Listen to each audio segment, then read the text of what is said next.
Hello and welcome to the B-Roll. I am your host, Jason A. Rashin, and we're coming to you from HTV. I love this facility. And here on the B-Roll, we like to put a spotlight on independent cinema. And I have here one of my good friends, Joe Grisaffi, who is a local Houston filmmaker, and a very dear friend. And we've had Joe on in the past on our Kamapalooza episode, and which was very popular. And we ran out of time because Joe has such a long, diverse, legendary career, and we ran out of things that we didn't have time to talk about some of the things that are happening now. We had just finished Conjoined. You were talking about the making of that and all the little things, but we didn't get to touch about your next few projects. One is The Cabin, which is a short horror film. Tell us how you came aboard that. Well, Amanda Diane, the writer, producer, and star, approached me to direct her film, The Cabin, because she wants to start creating her own content, as smart actors do. And she had seen Conjoined and thought I was the right person to direct it. And now Conjoined, like The Cabin, was something you did not write. Correct. You just directed. But how, as a director, when you come on board something, how do you give it your own voice when it's someone else's voice? That's a good question. It wasn't my... Conjoined had its own voice because the way we set out to make it. The Cabin, I felt I had an obligation to her to make it as good as possible. So it was, I think after doing this for so long, the voice is just inherent. It's there. It finds itself. And I wanted to, with The Cabin, I wanted to play with that. I wanted to have longer, lingering shots, try to make the audience uncomfortable, something I haven't done for a dramatic or a horror effect. We did that in Conjoined with shots that lingered too long as a joke. Right. So that was for a laugh. This time it was for just a feeling of uncomfortableness, to make the audience when you feel like the edit should have happened and it goes just a little bit longer, I think you get a little disoriented.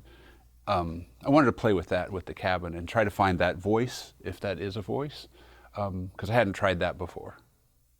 Well, it turned out really great. I got to see it as part of a showcase of local Houston filmmakers. Very happy with the end result, and it's been in several short film festivals, and it's won a few awards, so congratulations on that. And of course, it's weird. It's not really my film. I'm really proud of it. As a director, it's my film. Right. But it's Amanda's film, so I'm not involved in the the film festival process, which is weird to me. Right. Because all the things I've directed, I've kind of been in charge of that. Right. The Joe Returns a Video is a little different too, but I'm still a part of that. Right. So it's a weird feeling to know that someone else is responsible for that, and I don't have any say. I can make suggestions. Oh, submit to this festival, submit to that festival, but it's not my baby. It's her baby. Well, so you did. We talked about on a Kamapalooza. So you did Dead of Night, which is a horror film. Conjoined, which is also a horror film with some jokes, some sort of like a dark comedy. Right. Film. We treated it as a comedy. Right. And then you did The Cabin, which is a very serious. Two kids want to go and have premarital sex, and the evil witch comes along, and terrible things happen. Right. And then, then you decided to do a comedy. Is that because I've been doing horror, I want to break, or you just sort of the idea of Joe versus, how did Joe Return to Video come about? I started my filmmaking career doing comedy. Right. Death and the Salesman, Laughing Boy Right. was comedy. Right. Even though Death and the Salesman had that horror element, Right. It was not a horror film at all. Dead of Night was second because we learned, horror films make money. Right. They're cheap to do. Right. So Joe Returns a Video is, I feel like going back to my roots, but it served a purpose. I was kind of in a creative funk, as most filmmakers, artists in general can relate to, and I just needed to get something on paper. And I don't know where the idea came from, other than I worked in a video store in 1989 when Steven Seagal's Above the Law came out on VHS. And Steven Seagal is kind of a running joke. Just mentioning Steven Seagal's Above the Law to some people gets a smile. Yes. And so I don't know why that stuck, but I worked at the video store. when that came out, and one day I wanted to write something ridiculous. I had Harold and Kumar Go to White Castle on my mind. Oh yeah, I can see that. Let me just I can make see some that. nonsense, put it on paper, and so I started to write this thing. And the concept, for those who don't know, is Joe rented Steven Seagal's Above the Law on VHS in 1989. Well, the year is 2018, so it's 29 years late. And him being the good person that he is, he needs to return that video and make good with the world. So that's the concept. Where it came from, I don't know. It just sounded silly enough to work. So I started writing it just to get the creative juices flowing again. Got about 8 pages in. The goal was to write a full feature. Got about 8 pages in and it just stalled. Mm-hmm. My friend Rob Nielsen just happened to send out an email to all his filmmaker friends saying he had some time on his hands. He's looking for a short film to do. Anybody got anything? I'd send him the script to see, okay, what the hell? And he wrote me back almost immediately and said, this is great. I love it. We're going to do this. Finish the script. Okay, so now there's pressure. Right. Whereas before I could have just walked away from it. So now someone actually wants to do it and found it good enough. And people, when they hear the concept, their mind goes to an ending that's incorrect. Right. Just they think, oh, there's only one blockbuster left. Is that where he goes? Okay, if that's what you think. Mm-hmm. I may have just spoiled it. Well, actually, the ending is you die and the world ends. So yes. But anyway, but go and see the movie. Anyway, where was I going with that? Well, so the ending. Yeah, I struggled with the ending. I finally found an ending that I thought worked for that world and incorporated one of my favorite creatures in the world. I'm not going to spoil it because that kind of. Yeah, don't spoil it. Don't spoil it. We pulled it together. Rob pulled together his production team, while I pulled together the actors. Every actor I sent it to loved it and jumped on board, and we just had a really great time. We did have Rob on previously, and he talked about one of the problems you had filming was the weather. Yes. The Houston humidity. It was hot. Right. But that was one of the jokes. The movie was set in Houston heat. Right. The heat is part of the story and part of the joke. The film opens with the date and the temperature and the partly cloudy. Mm-hmm. You know, we all vow after we shoot a film in the summer that we're never going to shoot another film in the summer in Houston. Right. But I broke that rule. We broke that rule. Most of the actors were there for a couple hours and they were on their way. Right. I was there all day, every day we shot because Joe's in every scene.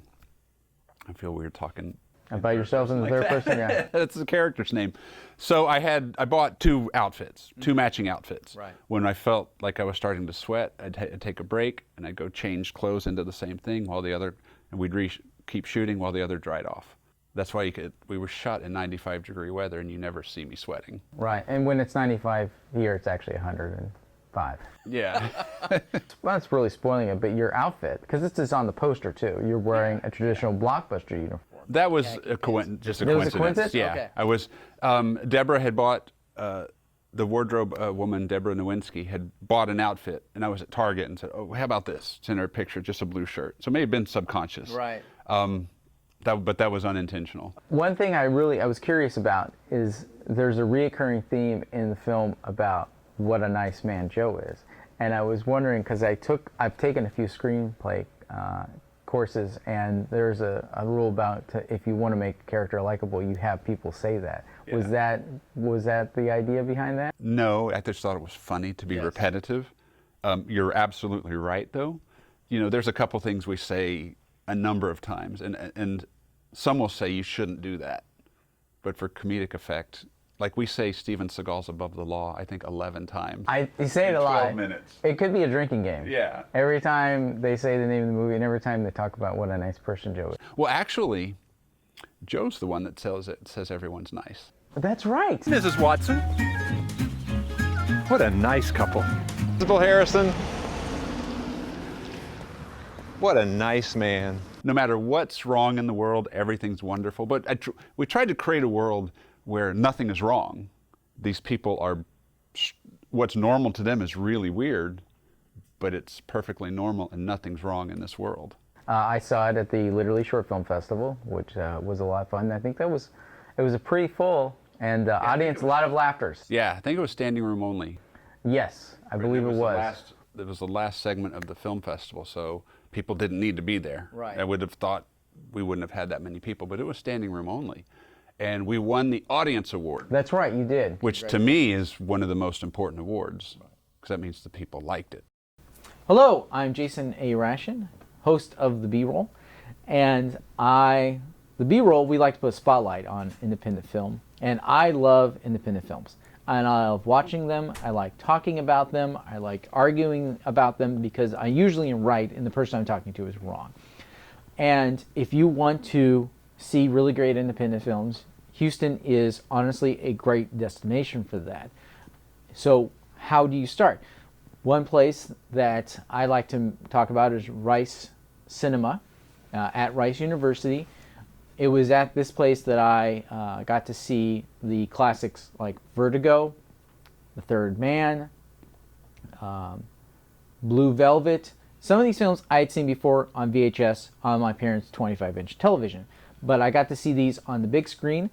Rice Cinema is one of the few venues in Texas that actually still shows stuff on 16 and 35 millimeter. So it's definitely it's a first-class facility as far as the sound and the seating. I highly recommend Rice Cinema. Another one is a place that I frequent a lot is the Museum of Fine Arts. I'm in their Films Buffs Club. As you know, we had Mary Luntz on a few weeks ago talking about the upcoming programming. You should definitely listen to that episode because it's awesome. And there's so many great films I've seen there, new films, old films.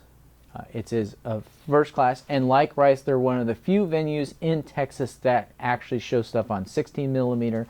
I just saw one by Robert Frank that I absolutely loved. There's something about seeing something on 16 millimeter on the big screen that you can't describe in words. It's when you see it, you're like, oh, yes, this is what they're talking about when they talk about watching films 16 millimeter, 35 millimeter. So definitely the Museum of Fine Arts is a place. Another place sort of outside the belt of Houston is the Alamo Drafthouse in Katy. They program, while they do show a lot of your mainstream films, they do program a lot of independent films, a lot of classic films, and I really appreciate Robert and his team for still showing classic films and cult films, and from time to time bringing in the filmmakers to do Q&A. And I want to go back, Rice Cinema and Museum of Fine Arts also do this. It's one thing to see a great film on the big screen with an audience, and that theater experience is just really great. But when you have the filmmaker there also doing Q&A and talking about things you might have missed in the film, that always brings it to another level. So again, those are three great venues you should definitely check out here in Houston if you're a fan of independent film. We've talked about the films you've made, but you've also moved into other avenues and gaming, making both video games and tabletop games of your films. Yes. How did that all come about? I love video games. Most of my friends, most of the people who follow me know I love video games, and I collect video games, and I have an arcade and pinball collection. I have a home console collection going back to the 70s to current. And when I was a child playing Atari, I always wanted to be a game designer. But at the time, you didn't have the guy. If you didn't have someone telling you how to do it, you had to take that initiative, which I didn't have when I was that young. But after talking to other filmmakers and watching filmmakers complain about their films not making money, and seeing, and you know, as a collector, you see merchandise. You buy merchandise, right. And that's a lot of times where the profit is. George Lucas is the big example of that. So I decided one day out of the blue to pursue this dream of becoming a video game designer. And I'm not a programmer, so let's get that out on the table. I can draw games on paper, but I can't bring them to reality. So I took a chance on a forum called AtariAge.com and just posted, hey, I'm a filmmaker. I'm interested in making some games based on my films. Are there any programmers that would work with me? Not asking people to work for free, just saying, okay, are you interested in having a discussion? I'd like to know what it costs, et cetera, and so on. Well, two people reached out, but Jason Santucci was first. And Jason was getting into game programming himself, so he was new to it too at the time. He had made a couple of fun little Atari games, so I thought, okay, great. Here's someone that wants to help. So we worked out on paper, emails back and forth. Okay, Dead of Night was the first one. And I had the game in my mind. I had it written out on paper, and I would throw him the ideas, and he would say, okay, this you can do, this you can't. Here are the limitations of the Atari. And we finally got this game going, and it turned out really well. I hesitate to say it, but had we made this 40 years ago, it would have been a huge hit. And it would be probably legendary, like the Texas Chainsaw Massacre and Halloween Atari games. Right. Because Atari just didn't have games where you played the bad guy and killed people. So in the Dead of Night game, you play the night and you have to hunt down the victims from the movie, kind of in the locations where they are in the film. So we made this 5x5 map, and that's the playfield. You play the night, you have to find the sword. Once you find the sword, you have to stalk your victims. You kill all the victims until you find Marla, and you can't kill her. In the movie, he can't kill her because she has the amulet, and if he kills her, his quest is over. So you capture Marla, deliver her to the queen, and then you have the change of heart and you fight the queen. So that's the Atari Dead of Night Cool. game. And then you did one for Conjoined, is that correct? We did one for Conjoined, which sold pretty well. It actually made the movie profitable. Oh, That's wow. the thing. Everyone knows, and if you're not admitting this, you're fooling yourself.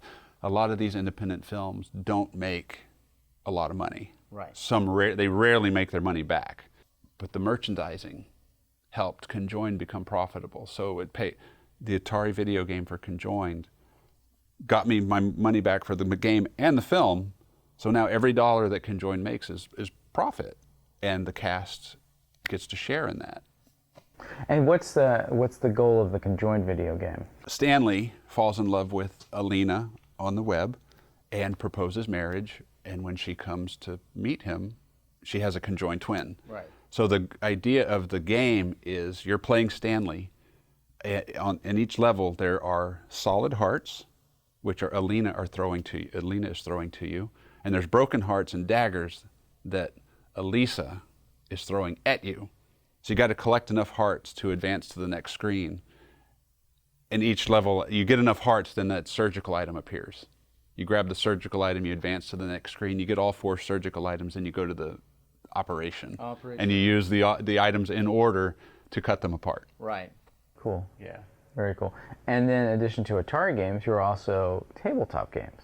Card games, to be specific. Okay. Yes, I'm trying to think of some tabletop board games, but cards are on the tabletop, so I think it counts. Yeah, I thought that would be fun. And when I realized how inexpensive it was to get them made, I thought this could be really fun. And card games and board games are really hot right now. They are. They're very popular. I mean, it's always been consistent, but just the number of games being made now, it's amazing. So I thought, and I enjoy that, and I enjoy creating, and it gives me another outlet to work on while I'm not making a film. But it also brings life back to the film. And what movie is the card game based on? We have the Dead of Night card game finished. I just haven't produced it yet, but it exists in a prototype, so it's fully playable. I just need to make some tweaks. I had some friends come over and test it a few times, and things that I didn't think of were brought up, like, okay, one friend's colorblind. So in addition to, the game has color categories, but he said he couldn't tell, so can you add an emblem? I said, oh yeah, okay, that makes sense. So I gotta make little tweaks like that, but the game's fully playable, and apparently it works. So I need to make those tweaks and then probably run a Kickstarter. Very cool. I did one for Chuck Norfolk's Haunted Trailer. Right. Yes, so it's not a film I directed, but a film I star in, and Chuck gave me permission to make the game, and it's working out to be a really fun party game that involves, you draw a card. If you're possessed, you draw a card, you have to call a random person and announce read the card. Oh, and they can't know what you're doing. Yes, it involves maybe some prank calls. And hilarious. Yeah. So what else do you have on the horizon that you could talk about? Well, I'm trying to write the feature for Joe Returns a Video. I want to keep making the card games. And I got Courtney Sandifer and I are trying to get Kids versus Zombies off the ground, but we've had some struggles with that. And I've got other screenplays like The Barber and Alligator Man that are ready to go. They're written, but they're bigger than the stuff I've done as far as budgets and scope. But part of me is saying, okay, just get out there and go do it like you've done it before. But I'm getting older, and it's harder to have that stamina. The stamina is not quite there. So I want to have a little more money than I'm used to have that support. But I would also rather be making a movie than waiting. So I might just do it rock bottom budget again and see who wants to help. Well, when we had you on previously, we asked if you had any advice for filmmakers, and you said, well, I could do a whole segment on that, but you had to keep it brief because we were signing off. So you have a little more time now. So what advice do you have for local filmmakers who, if someone who's maybe in Minnesota or Milwaukee, not here in Houston necessarily, who's watching the show and I want to be a filmmaker, what advice do you have? Well, that's a very broad question. So my short answer would be just go make your film. There's really no excuse now not to make it. Your first film's going to suck, most likely. There's a chance it's going to be great. That's happened. But with the technology we have, your phone, the DSLRs, your phone shooting 4K now, there's no excuse not to do it. And distribution used to be the hang-up, the roadblock, but that's broken because we can get our films out there. Be prepared to run the marathon. Making your film is just the beginning. You have to finish it.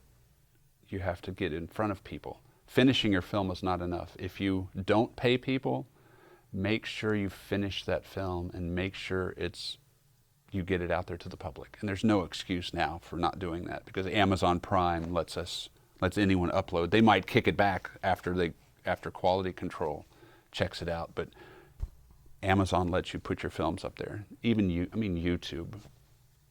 And I kind of think YouTube might be the future. I kept hearing about young people, they don't watch Netflix, they don't watch Prime, they just watch YouTube because it's free and they're just on their phones. Well, they do.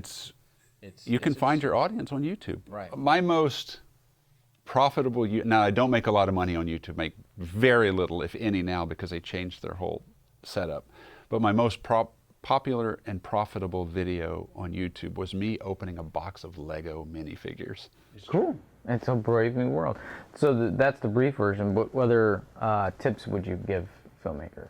Don't feel like it has to be perfect. The hardest thing for me was accepting the fact that it's never going to be perfect. A couple of my films, Dead of Night specifically, was being worked on in post for a very long time because I thought it had to be perfect. Well, finished is better than perfect. And you want your film to be perfect, you're an artist, you're a perfectionist, and that's okay. But accept the fact that a lot of the stuff that you're going to sweat, the audience will not notice.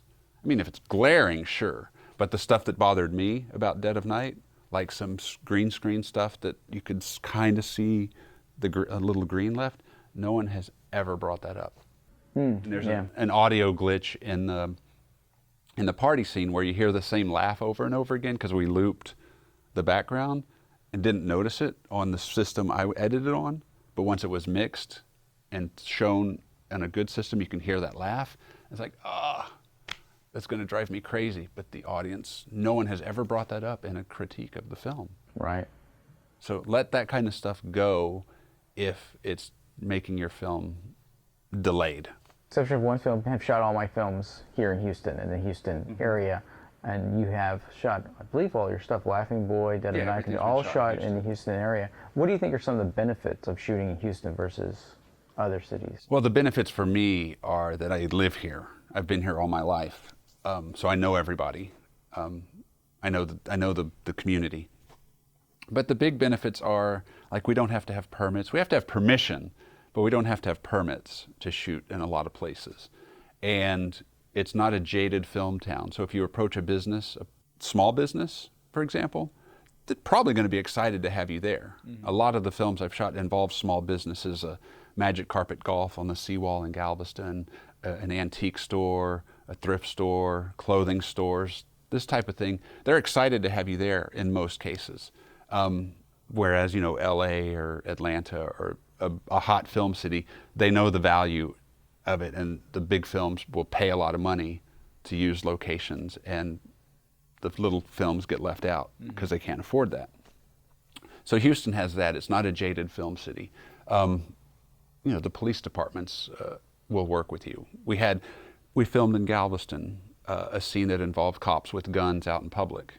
Well, the danger you could get into, but the sheriff's department down there worked with us very easily and actually came out to watch us film.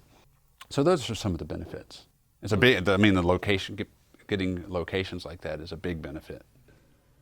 So where can people find you on all the social medias if they want to get in touch with you, or just follow what's going on with your films and projects? At Joe Grisaffi at most social networks, at Starship Films, and each movie has its own Facebook page. I check those somewhat frequently. Yes, because I'll sometimes tag you on posts, and you're pretty good at tweeting and retweeting and liking all those, so great. Well, thank you so much, Joe, for being on the show and giving our listeners some tips about low-budget filmmaking and everything, so appreciate all you do for the community. And thank you so much for watching B-Roll. We just love to put a spotlight on independent films, so keep watching. We're going to have more filmmakers from both the Houston area and internationally on the show. But thank you all much for your support, and we'll be back with more awesome content.